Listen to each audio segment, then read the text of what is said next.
March মাসে আমি আর বাবা গেছিলাম বারাসাতে ব্রেনওয়্যার ইউনিভার্সিটি কলকাতায়। সেখানে আমার স্টেট লেভেলের বিকশিত ভারত ইউথ পার্লামেন্ট ছিল। আমরা তো বিয়ে খেতে গেছিলাম আসামে, তো সেখান থেকে নেক্সট দিনই আমরা চলে গেছিলাম কলকাতা, যাতে আমি প্রোগ্রামটা অ্যাটেন্ড করতে পারি।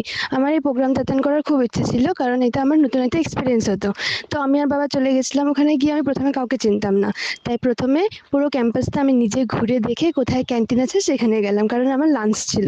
আর স্টুডেন্টসদের অ্যাকোমোডেশন আর ফুডিং ওদের থেকেই প্রোভাইড করা ছিল, প্যারেন্টসদের ছিল না।